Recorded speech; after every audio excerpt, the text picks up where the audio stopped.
Zdravím, volám sa Kamil Kandalaft. Reagujem na práve prebiehajúcu kampaň kvôli chorobe ALS, čo je skrátka pre amyotrofickú laterálnu sklerózu. Na jednej strane mnoho ľudí natáča tieto podporné videá s tou studenou ľadovou vodou, na druhej strane sa ozývajú aj kritické hlasy. Ja som si o tom načítal, zistil niečo a prišiel som k názoru, že je to naozaj zlá choroba, ťažká a keď dám dokopy plusy, minusy, tak vidím, že je to dobrá kampaň, pretože konečne sa o tejto chorobe hovorí. Tí ľudia naozaj veľmi trpia, farmaceutické firmy sa tomu nevenujú, pretože ich je málo a tým pádom sa neoplatí investovať do výskumu. Vďaka tej kampani sa podarilo na to upozorniť, konečne sú v headlinoch títo ľudia a táto choroba a podarilo sa vyzbierať veľa peňazí. Na druhej strane aj kritické hlasy majú niečo do seba, ktoré upozorňujú napríklad na to, že kým tuto v bohatých krajinách sa vylievajú hektolitre vody, v iných chudobnejších a krajinách, kde je sucho, ľudia nemajú vodu, prípadne ju majú špinavú, závadnú. Čiže ja kvôli tomu zohľadnil som aj túto kritiku a vylejem na seba len jeden pohár vody, nie celý kýbel, pretože vodou treba šetriť v solidarite s ľuďmi, ktorí trpia nedostatkom vody. Napríklad aj v Gaze. Chcel by som zároveň upozorniť aj na situáciu s vodou, zlú situáciu s vodou v Gaze napríklad, kde majú aj nedostatok elektrickej energie, keďže sú pod blokádou izraelskej, nemajú dostatok palív na výrobu energie, zbombardovali im tam teraz elektráreň a nemôžu si vyrábať len tak ľad, kedy chcú a koľko chcú, takže zo solidarity k ním jednu kocku ľadu si sem dám.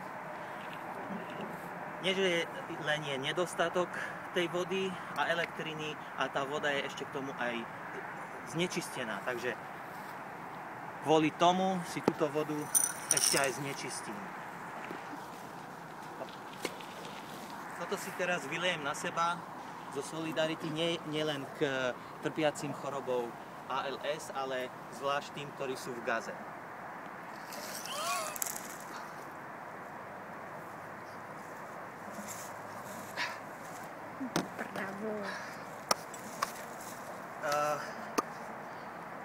Teraz by som chcel zvlášť sa venovať trošku problému civilistov v Gaze, ktorí nielenže nemajú dostatok vody, ale momentálne toto leto trpeli omnoho viac tým, že tam Izrael ich masakroval po stovkách, vyše 2000 ľudí tam zavieslo, väčšinou sú civilisti, okolo vyše 500 z nich sú deti.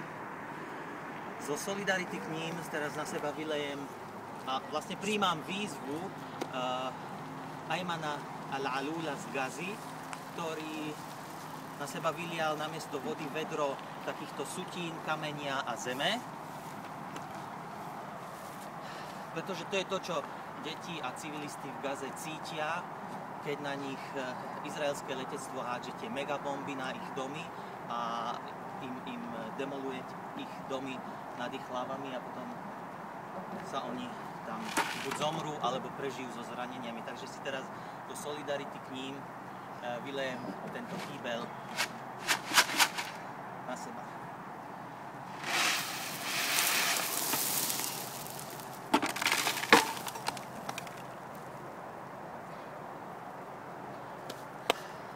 Chcel by som vyzvať každého, kto súciti s ľuďmi v Gaze, ktorí musia zažívať len symbolicky toto, oni to zažívajú naozaj, aby túto výzvu prijal a vyjadril svoju solidaritu s civilistami, ktorí takto trpia. Nemusí si zrovna vyliať takéto vedro zeme na seba, môže to urobiť inak, napísať článok, napísať na blogu, dať status na Facebooku, alebo jednoducho zdieľaním tohto videa. Je to na vás, môžete urobiť aj takéto video, kto sa cíti tým byť veľmi oslovený. Chcel by som ale vypichnúť jedného človeka, ktorému konkrétne posielam túto výzvu, a to je pán prezident Slovenskej republiky Andrej Kiska. Prosím vás, pán prezident, už nemlčte o tejto téme. My sme vás vyzvali ešte v júli na verejnom zhromaždení pred vašim prezidentským palácom, aby ste sa vyjadrili a odsúdili masaker v Gaze. O nejaké 2 týždne sme vám poslali mail aj list poštou, kde sme vás znovu takto písomne vyzvali. Doteraz som nepočul ani slovičko. Ste pritom známi tým, že máte dobré srdce, pomáhate ľuďom, charita a tak ďalej. Zároveň ste sa vyjadrili, že ľudské práva sú pre vás a mala by byť v politike Slovenskej republiky